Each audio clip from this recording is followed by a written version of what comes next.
All right, welcome back to another video from the Jeep. It's a rainy day, so I figured I'm gonna punch a bunch of videos out today. So I'm gonna record a couple. I don't know exactly when I'll release them, but anyway, I'll get them out there. By the way, if you want to join the discussion on any of the stuff that I talk about, feel free to click the link in the pinned comment below. I've set up a Discord server which allows us to chat, share information, links, all that kind of stuff about different health-related stuff, whether it is fish antibiotics or B17 apricot seeds or baking soda or cancer or benzidol or parasite cleanses, whatever. If you're interested, click the link below to get to Discord and just join the community. Again, it's a brand new server, so not many people are on there, but we'll start to build a community, and hopefully it'll be pretty cool. I'm holding up right now a bottle of fish antibiotics called Fish Mox Forte. Now, this is actually by, what company is this? This is AquaAid, distributed by AquaAid. Thomas Labs is another big company that produces fish antibiotics. They're all basically the same. I've done research into these over a decade ago, and the general consensus out there is that these types of fish antibiotics are essentially the same as the antibiotics that you and I get prescribed when we go to the doctor. Obviously, there are different types. So Fish Mox is amoxicillin. Thomas Labs has multiple types of fish antibiotics. They sell a fish pen, which is straight up penicillin, and they sell a couple others. I think they have like a metrazolinone. I think that's another type of antibiotic, and one or two others.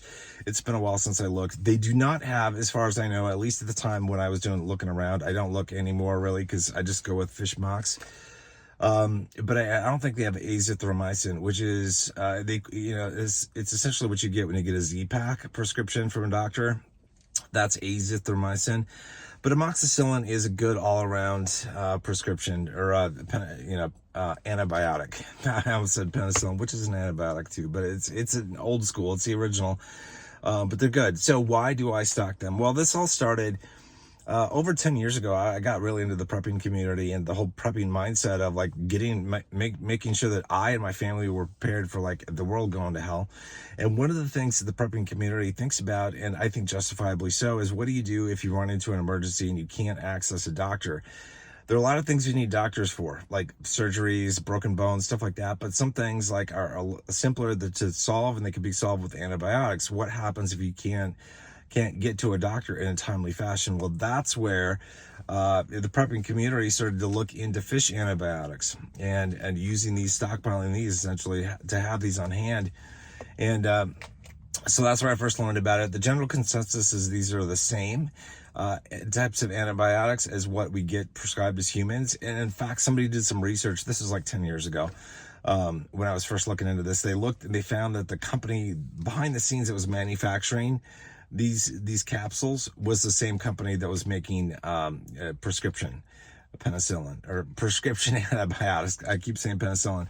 So essentially the same company makes the fish ones and the human ones, right? So essentially probably no difference. Maybe there's a difference, I don't know.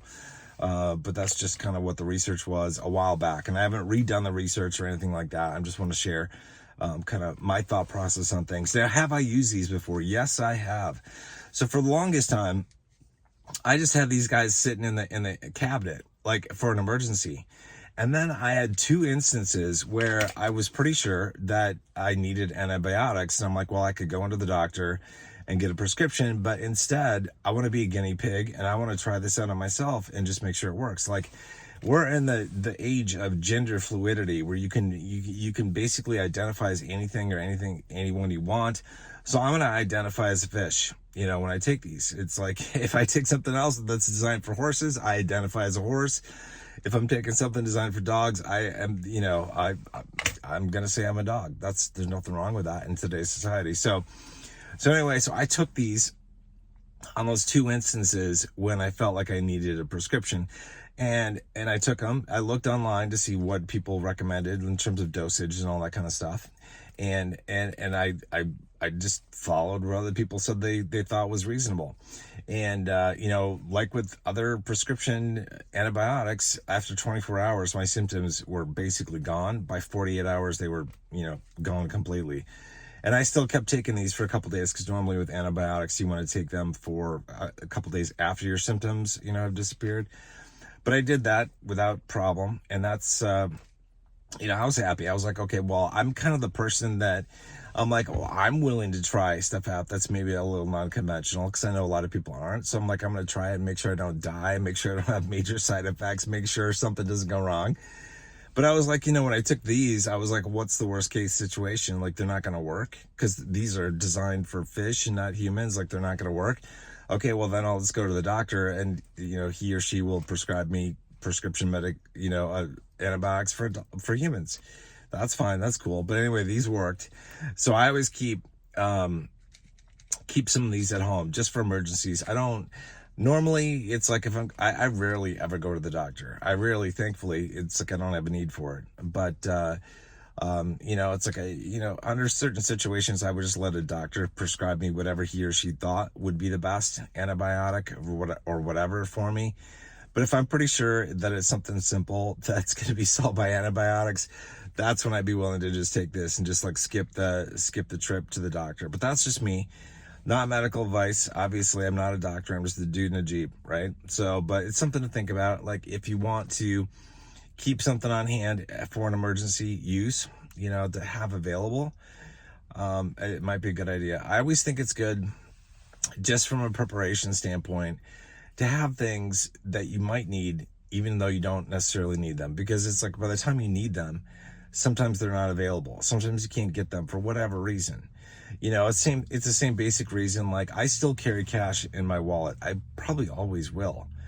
And even though I use my check card or debit card for most purchases, right? But it's because it's like, I know sometimes it's more convenient to pay with cash, or in the event of an emergency, like a power outage, where I've lived in neighborhoods where we've had the power be out for like 3 days because we had a severe storm go through. And then, none of the stores basically are operational in the area. Thankfully, it's like when that happened, it wasn't widespread throughout a bigger area. But in situations like that, it's like, if you don't have cash, like, how are you going to buy something? So I always like to have something as a backup. And if I were in that situation, with the power being out and businesses not being able to take my check card, well, it's too late for me to go out and get cash, right? The ATMs aren't working. So I've got to plan ahead and get something that I might need, maybe, for the future, just so that if that event does occur, I've got it. And that's what I like these for. This is like, it's like a little insurance policy. Like, we all understand the basic, premise of insurance and the reason we get insurance. And that's what I see this thing as being. It's insurance, right? I may not go to this thing on a regular basis, but it's like, if I need it and it were a dire situation, and for whatever reason I couldn't get to a doctor for whatever reason, this is something to lean on, that could potentially provide me with something good. Just my opinion, not medical advice, as I said, but something to consider anyway. All right, I'm going to end this video now, but like I said, in the link of this, or in the pinned description of this video, I'm going to leave a link to the Discord server that I just set up. Feel free to join it and have discussions about different stuff related to health. So there are a bunch of different channels on there that I put there to get started with. If we need to add more, we can certainly do that, but just jump in and start having a conversation about stuff. Hopefully you guys are doing well. I'll see you guys in the next video. Until then, you guys take care.